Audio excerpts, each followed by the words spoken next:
Right now, 80% of American adults are in debt.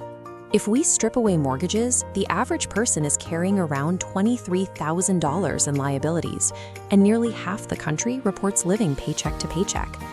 We treat these financial burdens as milestones. Getting a student loan, signing a car lease, or opening a line of credit is treated as a standard rite of passage into adulthood.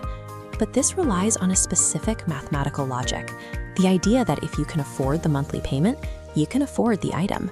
When you optimize your life around managing monthly installments, your paycheck immediately splinters into 8 different directions. Your hard-earned money becomes the continuous, reliable revenue stream for lenders, year after year. If half the country is effectively broke and debt is what everyone does, then being financially normal mathematically guarantees that you will stay broke. A major driver of this cycle is the belief that playing the credit card game actually works in your favor, that racking up airline miles or chasing 1% to 2% cash back is a net positive for your bank account. The math tells a different story. Swiping a piece of plastic completely removes the psychological friction of spending cash. You naturally spend more with credit, easily wiping out those tiny fractional rewards. This detachment is now engineered into smaller purchases through buy now, pay later apps. Splitting a $100 pair of shoes into 4 easy installments masks the true cost of lifestyle inflation. These perks exist specifically to alter your spending behavior. You end up spending the bank's money, overextending your budget, and ultimately paying the financial institutions far more than they ever hand back in rewards. This logic scales up to massive purchases too. To make luxury vehicles feel accessible, lenders now offer private hire schemes or aggressive consumer terms stretching out to 10 years, sometimes with 0% down. Car loans utilize straight-line interest. The moment you sign the contract, you're on the hook for the entire interest amount, calculated over that decade. If you finance a $200,000 car at 2.5% for 10 years, you instantly owe $50,000 in interest. Even if you sell the vehicle the very next day, that $50,000 obligation remains attached to you. Then we have the largest societal debt of all, the standard 30-year mortgage, and the widespread assumption that stretching out a home loan is always the smartest financial play. Comparing a $400,000 loan on 2 tracks, over 3 decades, a 30-year mortgage accrues over $484,000 in interest alone, more than the house itself. The 15-year loan drops total interest down to $158,000.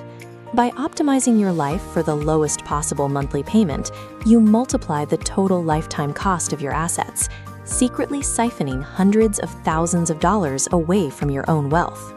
Some try to outsmart these systems by taking on debt to invest in the stock market, banking on the assumption that long-term market returns will outpace the interest rate of the loan. This chart shows the broader market leading into early 2020. When the market drops suddenly, lenders issue a margin call. This forces investors to instantly liquidate their positions at the absolute bottom of the market, wiping them out before any recovery happens. A similar loss of control happens when you co-sign or guarantee a loan for a friend or family member. By putting your name on the document, you legally shift the entire burden of their potential default directly onto your shoulders. If an unexpected medical bill or job loss hits when you have 0 cash reserves, you can't rely on standard credit.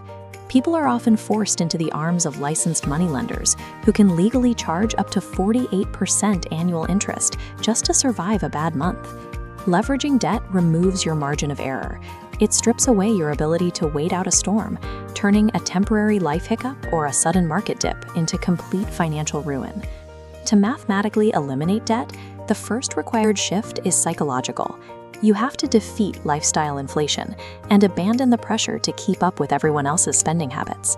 Nobody is actually paying attention to the car you drive or the clothes you wear.